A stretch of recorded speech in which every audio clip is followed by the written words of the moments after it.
വീഡിയോയിലേക്ക് എല്ലാവർക്കും സ്വാഗതം. ചോറിൻ്റെ കൂടെയൊക്കെ കഴിക്കാൻ പറ്റിയ വളരെ ടേസ്റ്റി ആയിട്ടുള്ള കുരുമുളക് തക്കാളി രസത്തിൻ്റെ റെസിപ്പി ഒന്ന് കണ്ടു നോക്കാം. ആദ്യം നമുക്ക് ഇതിൻ്റെ മസാലയൊന്ന് റെഡിയാക്കണം.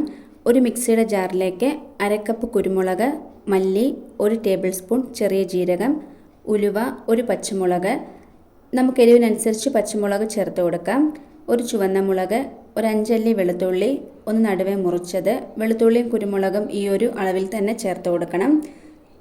ഇതാണ് രസത്തിന് കൂടുതൽ ടേസ്റ്റ് കൊടുക്കുന്നത്. ഇനി ഇതെല്ലാം നന്നായിട്ടൊന്ന് പൊടിച്ചെടുക്കണം. ഇതിപ്പം പൊടിച്ചെടുത്തിട്ടുണ്ട്. ഇനി ഇതിലേക്ക് 1 തണ്ട് കറിവേപ്പില, 1 തക്കാളി ചേർത്ത് കൊടുക്കുമ്പോൾ പുളിയില്ലാത്തത് വേണം എടുക്കാനായിട്ട്. 1 ചെറിയ കഷ്ണം പുളി ഒരുപാട് ചേർത്ത് കൊടുക്കണ്ട, ഈ ഒരു അളവിൽ മതിയാകും. ഇനി ഇത് നന്നായി തന്നെ അരച്ചെടുക്കണം. വെള്ളം ചേർത്ത് കൊടുക്കേണ്ട ആവശ്യമില്ല, തക്കാളിയുടെ ആ ഒരു വെള്ളം കൊണ്ട് അരഞ്ഞു കിട്ടും. ഇതുപോലെ വേണം നമുക്കിത് അരഞ്ഞു കിട്ടാനായിട്ട്. ഇനിയൊരു പാനിലേക്ക് അല്പം ഓയിൽ ഒഴിച്ചു കൊടുക്കാം. ഓയിൽ നന്നായിട്ടൊന്ന് ചൂടായി വന്ന് കഴിയുമ്പോൾ നമ്മൾ അരച്ചു വെച്ചിട്ടുള്ള ആ ഒരു മിക്സ് ഇതിലേക്കൊന്ന് ചേർത്ത് കൊടുക്കാം. ഇനി ഇത് നന്നായി തന്നെ അതിൻ്റെ ആ ഒരു പച്ചമണം മാറുന്നത് വരെ ഒന്ന് ഫ്രൈ ആക്കി എടുക്കണം. കാരണം നമ്മൾ ഇതെല്ലാം പച്ചയ്ക്ക് ചേർത്ത് കൊടുത്തത് കൊണ്ട് ഇത് നന്നായി തന്നെ ഫ്രൈ ആക്കി എടുക്കണം. എന്നാലേ രസത്തിന് ഒരു ടേസ്റ്റ് വരുള്ളൂ. ഇത് ഫ്രൈ ആയി കഴിയുമ്പോൾ നന്നായി എണ്ണ തെളിഞ്ഞു വന്ന് ഒരു മണവും വരും. അതാണ് ഇതിൻ്റെ പാകം. ഇതിപ്പം നന്നായി തന്നെ ഫ്രൈ ആയി കിട്ടിയിട്ടുണ്ട്. എണ്ണയൊക്കെ തെളിഞ്ഞ് വന്നിട്ടുണ്ട്. ഇനി നമുക്ക് ഇതിലേക്ക് 1.5 ടേബിൾ സ്പൂൺ അളവിൽ കായപ്പൊടി ചേർത്ത് കൊടുക്കാം.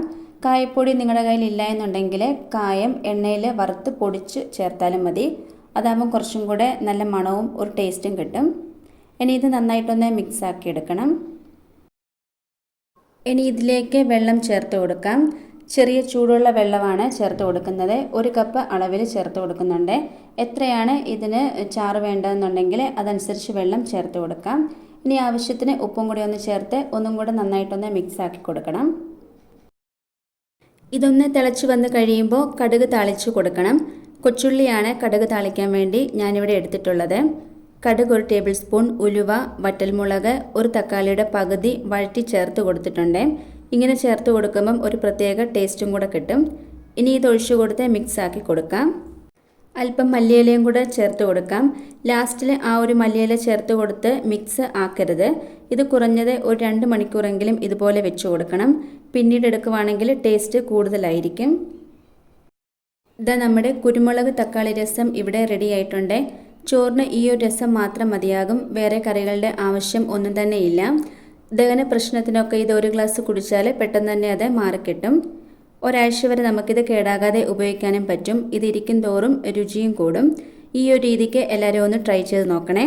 ഇന്നത്തെ നമ്മുടെ ഈ ഒരു റെസിപ്പി എല്ലാവർക്കും ഇഷ്ടമായി കാണുമെന്ന് വിചാരിക്കുന്നു. ഇഷ്ടമായിട്ടുണ്ടെങ്കിൽ ലൈക്കും കമൻറ്റും സബ്സ്ക്രൈബും ഒന്നും ചെയ്യാൻ മറന്നു പോകരുത്. അടുത്ത വീഡിയോയിൽ കാണാം. താങ്ക്